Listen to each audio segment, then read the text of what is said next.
Morning guys, another day, another vlog.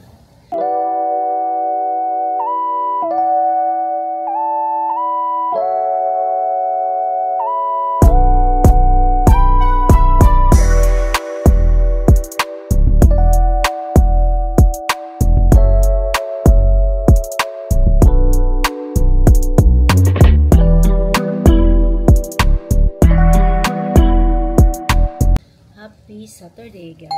So, nakagising tayo guys ng actually gumising ako kanina mga 4:30 mga ganun kasi umihi ako and then bumalik ako sa taas kasi antok pa ako guys.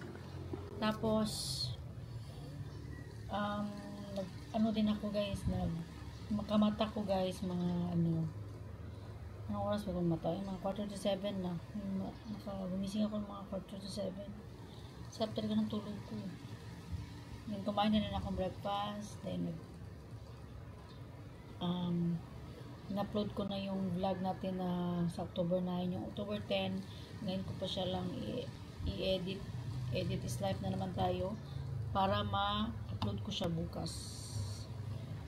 So, ngayon araw na to, alis kami ni mama siguro may morning. Pero magluluto ako mamaya pa man ako magluluto guys. Ng bagibis. Sarap na kain ng bagibis. Sarap na tulog ko. Tapos kahapon, successful. Yes, thank you Lord. Ay, tapos na talaga kami guys, ng medical kahapon. As in, sakit pa nga yung ko guys, tinatusok dito. Madali lang yung guys, yung processing nila. I mean yung medical nila kasi nga you need to have a appointment. Magpapa-appointment talaga kayo guys kasi pag wala, hindi kayo priority. So kahapon dumating kami doon mga 7:45, 7:30 ata.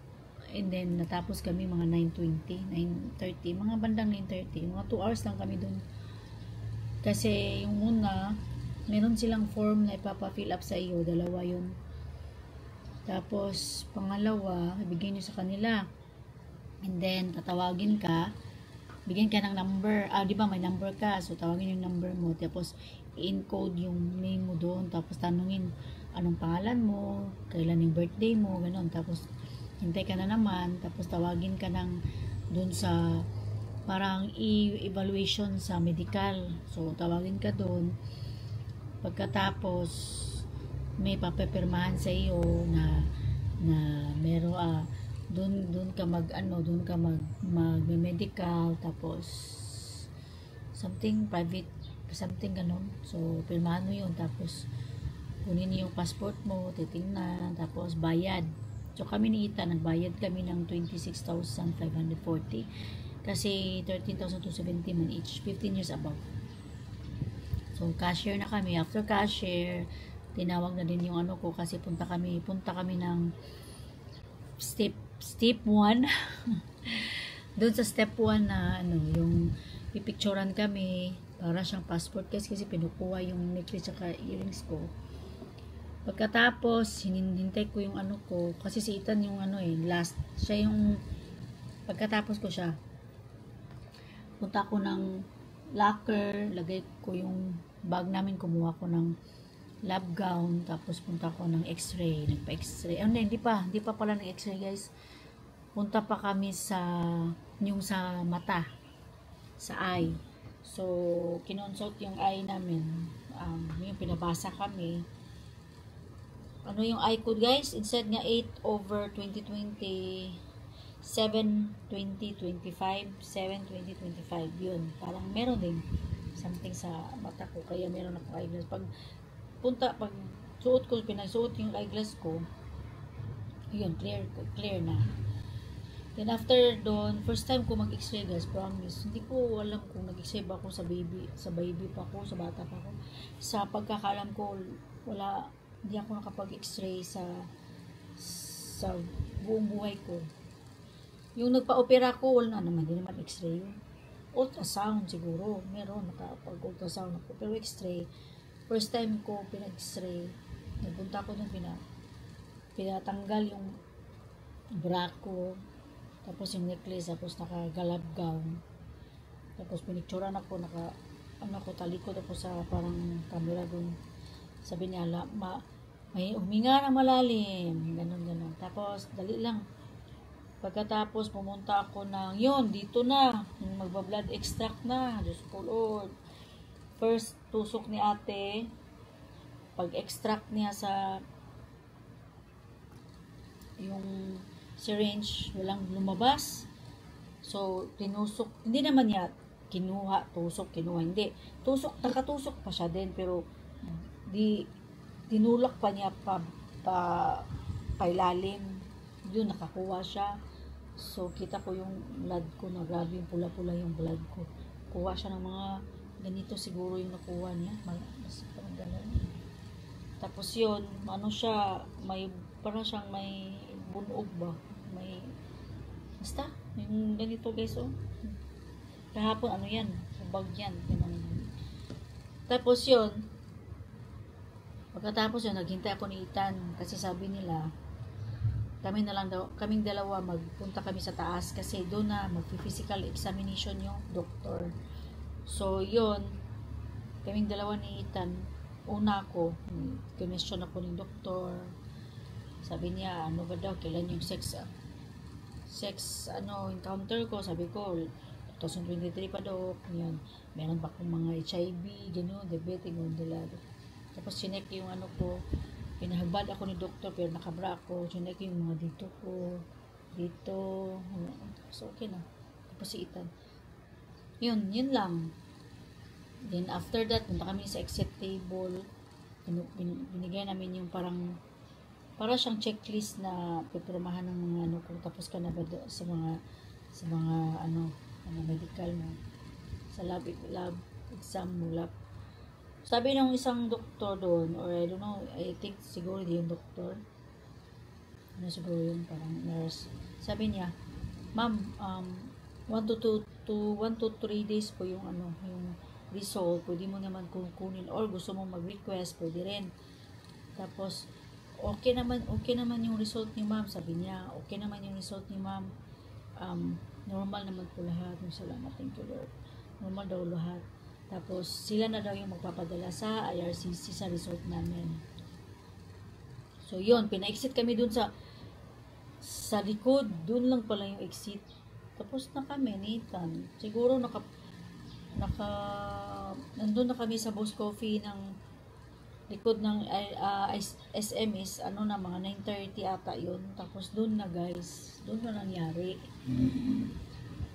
Sabi ng isang babae doon, sabi niya, hala, lindol, sabi niya. Sabi ko, parang inano ko pa, tingin ko sa mga ilaw, ayun na, ganun, kunti lang, lang. Sabi ko, lindol, hala, lumalakas mo siya guys, as in, nasa baba kami. Tapos yun kasing Boss Coffee, nasa baba ng condominium guys, hanggang 28th floor may ata yun. Tapos gumaganon talaga guys, yung dalawang babae doon, umalis talaga sila kasi takot sila baka daw gaganon ba. So ako din, di ako nagpanik, kasi kung mapapanik ako, si Ethan ba, so nun lang, kalma lang ako. Sabi ko, di naman siguro, kasi earthquake proof na siguro itong mga building na pinagawa. Mga after 15 minutes to 20 minutes guys, lahat ng tao na nakatira dun sa kondo, nasa taas, bumaba talaga sila lahat, kasi natakot sila, kasi grabe man yung na-feel niya talaga yung gumaganon sila dun sa taas. So yun, talaga kapoy kay guys, lakad-lakad kami ni Ethan. So kahapon guys, meron ako nabiling t-shirt. So yung t-shirt ko na nakita niyo sa vlog ko kahapon ng pauwi na kami, yun yung isa, extra small. Kasi gusto ko talaga, alam niyo kasi sa akin guys, gusto talaga ko ng t-shirt.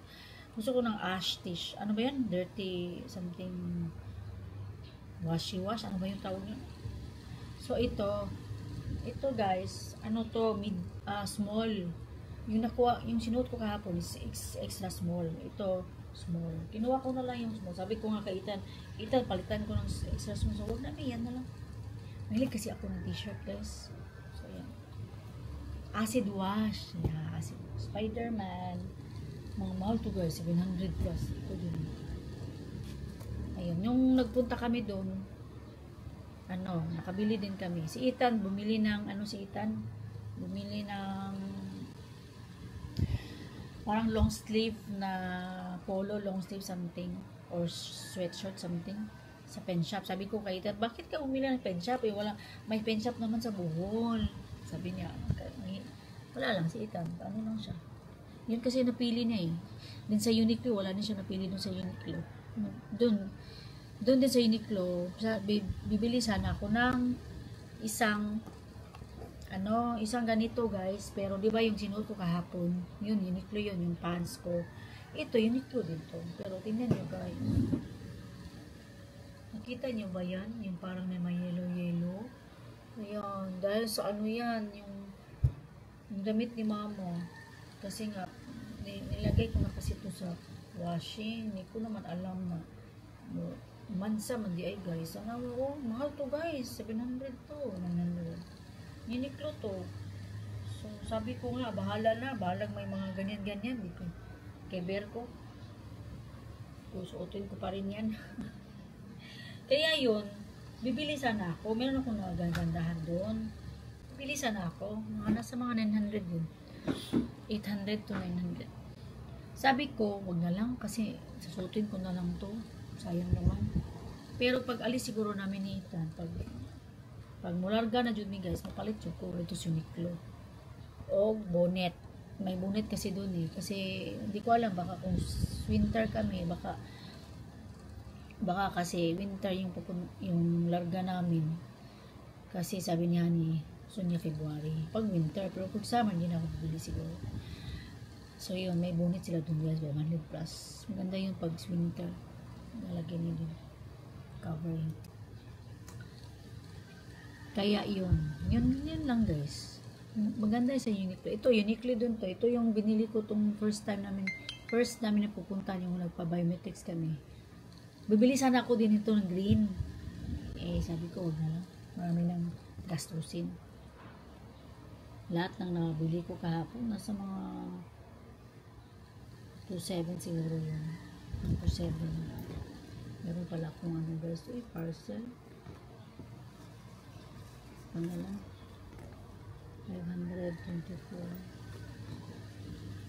524. Parcel ako ngayon. At ano ata to? Yung parcel ko. Nakalimutan ko. So, yun lang guys. At least tapos na kami medical. Tsaka biometric. So, yun na lang yung approval. Sana Lord, okay na yung sana. Kung paano na namin hindi man alam guys kung kailan talaga yung approval. Kasi marami yung backlog ng guys, Canada. Sana okay lang, sana approve. So, yun lang guys. Gagawin natin yung araw na to. Chika-chika na lang tayo. Kasi, depende yan yung mag-vlog ako mamaya. Kasi alis kami mamaya ni mama. Bye! See you in my next vlog. Love you all.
Hi guys, may hapon.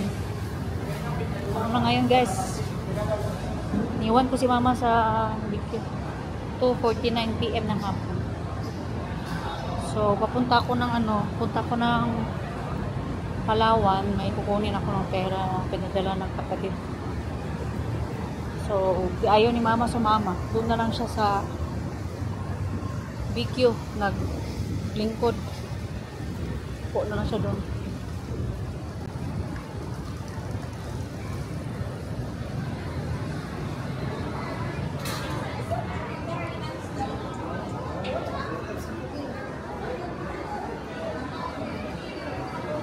Palawan tayo.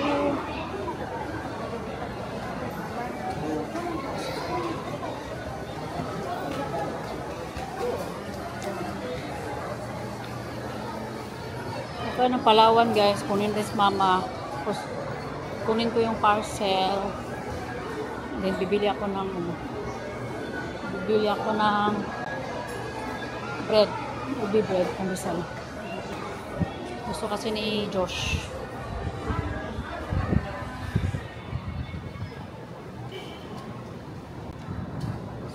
Tayo sa Palawan. Ayan na yung Palawan. Palawan.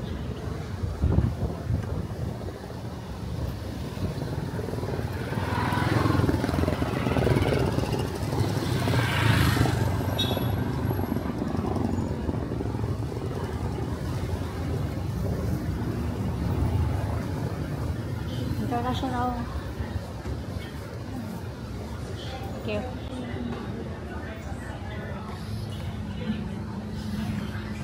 So, dito na ako sa Palawan guys. So, bye.